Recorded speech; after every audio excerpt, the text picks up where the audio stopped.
Hey everybody, this is Simon Sage from iMore. We are at E3 2013 checking out for the first time Plants vs. Zombies 2 coming exclusively to iOS at launch. And we've got one of the folks from EA here who's going to walk us through it. How's it going, man?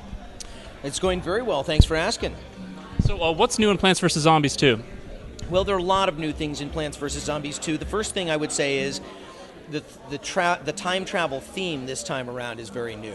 So rather than sort of a series of levels that take you to different parts of your house, your backyard, your front yard, your roof, now you're traveling through time with Crazy Dave and his time travel machine to visit different historical periods and face off with zombies from those periods.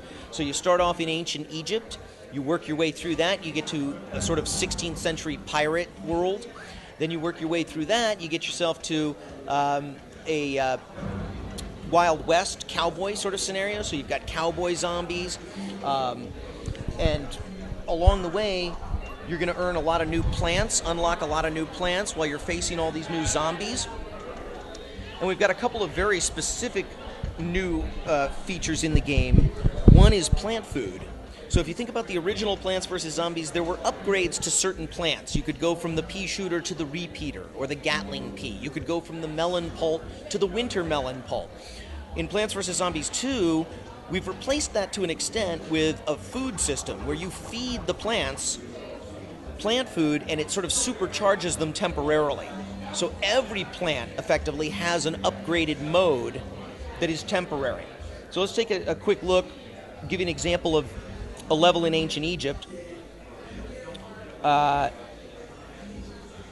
I'll close in on the... Oh, it's very different. Yeah. Right, the other thing we've done is try to make the maps more sort of navigable, so you're not just following this linear path. You have choices. You can go down branching paths to unlock new plants, or you can skip that for a while and try to stay on the main path and get to the next world as quickly as possible. So it gives the player more options. So first I'm going to pick my plants for this level. I'll pick mostly new ones just to show your viewers some of the new stuff in the game. How many new plants total are going to be in this one? There will be at least a couple dozen. I'm not sure the exact number, but a couple dozen new plants and several dozen new zombies. And largely they're themed to the world where you first encounter them. So the plant food is shown down here at the bottom. This is your plant food sort of receptacle. I haven't earned any plant food yet. But when I face off with a glowing green zombie, that's a sign that that zombie is carrying plant food, and as soon as I take that zombie out, I will get some of that plant food. We got some tombstones in the way there too. That's kind of similar to the old version, right? Yes, although they are slightly different. In the original, the tombstones were largely about spawning new zombies. In Plants vs. Zombies 2, the tombstones are more of an obstacle to some of the projectile plants. Some plants can catapult right over, like the cabbage pulp. He can fire over the tombstones, but a lot of plants can't.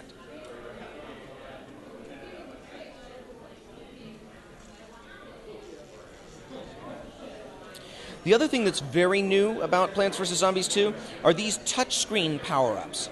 So in addition to being able to power up every plant by feeding it plant food, I can actually use this to actually touch the zombies and interact with them directly. So each of these represents one. There are 3 ways for me to sort of reach out and touch a zombie directly. So if I use this one, it has an effect similar to the lightning read. I can actually zap the zombies or even the tombstones for a brief period of time. So are those just on cooldown? How do you pick those? Those are not on cooldown. You can select them anytime, but they do cost coins. You earn those coins through gameplay, or you can buy more coins. So it's important to note that another significant difference between this and the original game is this is a free-to-play game. Now, what we've done is made every level and every zombie absolutely free. You'll never have to pay to face off against any new zombie or to get to any level. There's very, very little premium content that you have to buy, or that you can only buy, I should say. The stuff that you can only purchase isn't even, they're not things that you need to proceed through the game. It's a handful, 4 or 5 plants that are premium plants, and in fact, they're all plants from the original Plants vs. Zombies. So, all the new plants, all the new zombies, in fact, every zombie, you will encounter without paying a dime. Excellent, excellent. So let's try out a couple of the new ones. We've got the Bloomerang going there. He's one of my favorites. He does sort of double damage because after his boomerang petals hit a zombie, they come back and hit that zombie again. So you kind of get double your money on those. The Snapdragon is a fire-breathing plant. He covers 3 rows. And you'll notice that the zombies have new abilities too, right? This is the Raw Zombie. And he is... his sort of staff, his magic staff, will absorb your suns. He does give them back once you take him out.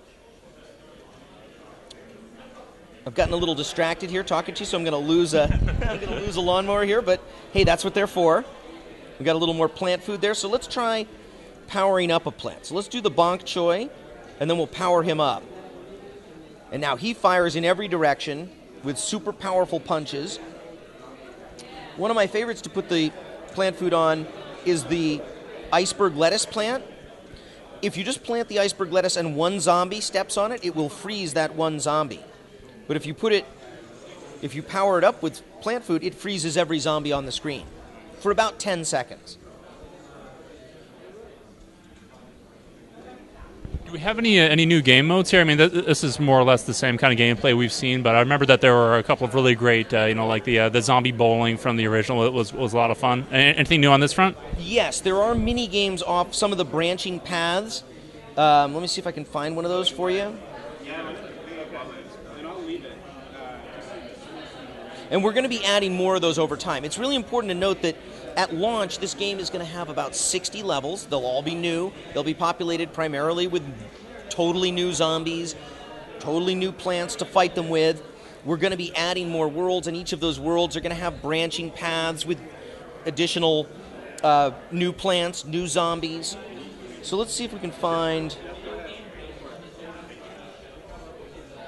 one of those challenges. I think it's this one.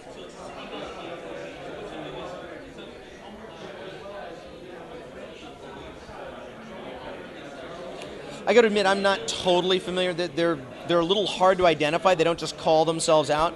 This is one in the sense that you don't plant. I wanted to show you the one where it's more of a concentration-like game, but this is a sort of challenge where you're just served up plants. You don't get to pick. You don't have to collect suns to plant them. There was a similar mini game in the original, and it was a fan favorite, so we kept this one around. And in this case, you're literally just being sort of served up certain plants by conveyor belt. The good news is, again, we've put a lot of variability in there, so the next time you play this level, it's not going to be the same. And all of the levels have multiple challenge modes to them. So if you've played a level before, you want to go back and play it again, it will be different. There will be some twist to it, like don't plant beyond this line. Don't use more than 15 plants on the whole level. Don't spend more than 2,000 suns on the level. Those kinds of, they're not too difficult, at least at the beginning. They get progressively more challenging. But they add a nice twist if you should decide to go back and play a level again. It's the guarantee we make is it's not going to be the same as the last time you played it.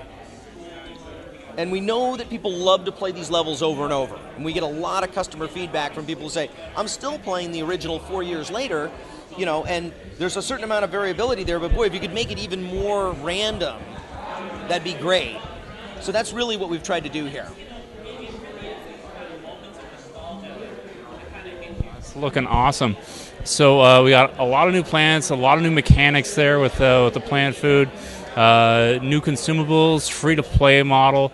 There's a lot of great stuff going on here. When's it coming out? It's going to launch in late July. It'll be an iOS exclusive initially, and then we'll bring it to other platforms. Awesome. Well, definitely looking forward to it. Thanks a lot. Thank you.